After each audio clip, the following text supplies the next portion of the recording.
Evangelho de Lucas, capítulo 7.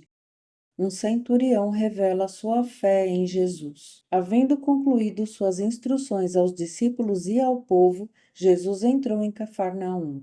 E o servo de um centurião, a quem este muito estimava, estava doente e à beira da morte. O centurião havia ouvido falar de Jesus, e por isso lhe enviou alguns líderes religiosos dos judeus, pedindo que fosse curar seu servo. Então, aproximando-se de Jesus, apelaram-lhe com muitas súplicas. Este é um homem que merece que lhe concedas esse favor, pois trata nosso povo com elevada consideração, e ele mesmo construiu nossa sinagoga. Então Jesus seguiu com eles, mas ao chegarem nas proximidades da residência, o centurião enviou-lhe alguns amigos para lhe entregarem a seguinte notícia: Senhor, não te incomodes, porque sei que não sou digno de receber-te sob o teto da minha casa. Por isso, nem mesmo me considerei merecedor de ir ao teu encontro. Mas ordena com uma só palavra, e meu servo será curado. Pois eu também sou homem sujeito à autoridade e tenho soldados sob o meu comando. Mando a um vai, e ele vai, e a outro vem, e ele vem. E ao meu servo, faze isto, e ele o faz. Ao ouvir esta declaração, Jesus muito se admirou dele, e voltando-se para a multidão que o acompanhava, exclamou: Asseguro-vos que nem mesmo em Israel encontrei uma fé como esta. E aconteceu que os homens que haviam sido enviados retornaram para a casa do centurião, e ao chegarem lá, encontraram o servo dele totalmente curado. Jesus ressuscita um jovem na multidão. No dia seguinte, partiu Jesus para uma cidade chamada Naim, e com ele caminhavam seus discípulos e uma grande multidão. Ao se aproximar da porta da cidade, estava saindo o enterro do único filho de uma viúva, e grande multidão da cidade a acompanhava. Ao observá-la, o Senhor se compadeceu dela e a encorajou. Não chores. E aproximando-se, tocou no esquife. Então os que o carregavam pararam, e Jesus exclamou: Jovem, eu te ordeno, levanta-te. No mesmo instante, o jovem que estivera morto se pôs sentado e começou a conversar, e assim Jesus restituiu o jovem à sua mãe. Todos foram tomados de grande temor e louvavam a Deus, proclamando: Grande profeta foi levantado entre nós, e Deus veio salvar o seu povo. Estas notícias a respeito de Jesus circularam por toda a Judéia e regiões circunvizinhas. João manda saber quem é Jesus. Então os discípulos de João lhe relataram todos esses acontecimentos, e João, chamando 2 deles, enviou-os ao Senhor para lhe perguntar: És tu aquele que estava para chegar ou havemos de esperar outro?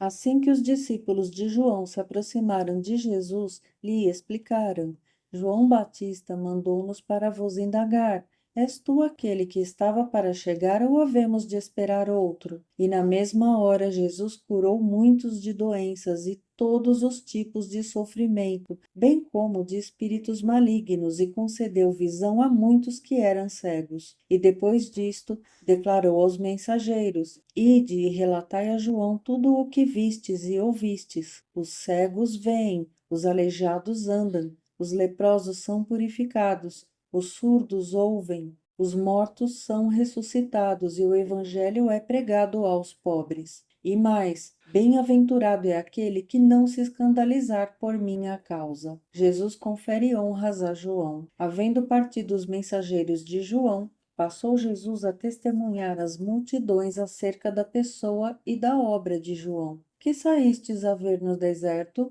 Um caniço movido de um lado para o outro pelo vento? Que saístes a contemplar? Um cavalheiro vestido de roupas finas? Ora, os que vestem roupas suntuosas, se entregam ao luxo e vivem em delícias, estão nos palácios. Afinal, que fostes observar? Um profeta? Eu vos asseguro que sim, e muito mais do que um profeta. Este é aquele a respeito de quem está escrito: Eis que enviarei o meu mensageiro à tua frente, pois ele preparará o teu caminho diante de ti. Eu vos afirmo que dentre os nascidos de mulher não há um ser humano maior do que João.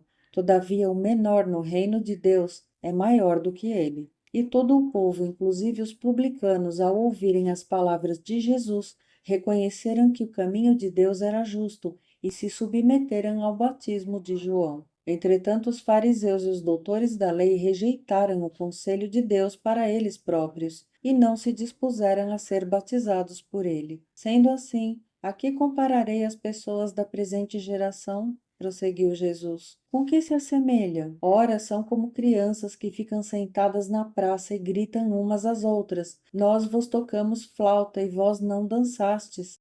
Entoamos lamentações e vós não chorastes. Assim tendes agido, pois veio João Batista, que não come pão e não bebe vinho, e julgais, este está com demônio. Então chegou o Filho do Homem, comendo pão e bebendo vinho, e condenais. Eis aí um glutão e beberrão, amigo de publicanos e pecadores. Todavia, os filhos da sabedoria reconhecem e acolhem as suas obras. Uma pecadora unge a Jesus. Tendo sido convidado por um dos fariseus para jantar, Jesus foi à casa dele e reclinou-se, como era o costume, junto à mesa. Assim que tomou conhecimento que Jesus estava reunido à mesa na casa do fariseu, certa mulher daquela cidade, uma pecadora, trouxe um frasco de alabastro cheio de perfume e, posicionando-se atrás de Jesus, prostrou-se a seus pés e começou a chorar.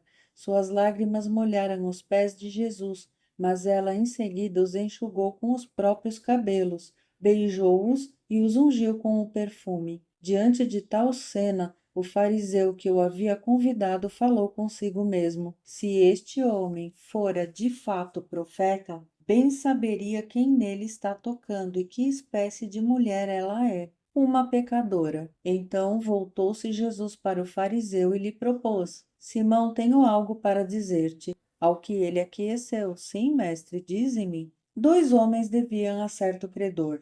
Um lhe devia 500 denários e o outro 50. Nenhum dos dois tinha com que pagar, por isso o credor decidiu perdoar a dívida de ambos. Qual deles o amará mais? Replicou-lhe Simão: imagino que aquele a quem foi perdoada a dívida maior. Ao que Jesus o congratulou: julgaste acertadamente. Então virou-se em direção à mulher e declarou a Simão: vês esta mulher?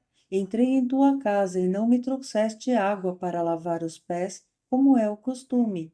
Esta, porém, molhou os meus pés com suas lágrimas e os enxugou com os próprios cabelos. Da mesma maneira, tu não me saudaste com um beijo na face, como é tradicional. Ela, todavia, desde que cheguei, não cessa de me beijar os pés. E mais, tu não me ungiste a cabeça com óleo, como era de se esperar, mas esta mulher com puro bálsamo ungiu os meus pés. Por tudo isso te asseguro, o grande amor por ela demonstrado prova que seus muitos pecados já foram todos perdoados. Mas onde há necessidade de pouco perdão, pouco amor é revelado. Em seguida, Jesus afirmou à mulher: perdoados estão todos os teus pecados. Então os demais convidados começaram a comentar: quem é este que pode até perdoar pecados? E Jesus revela à mulher: a tua fé te salvou. Vai-te em permanente paz.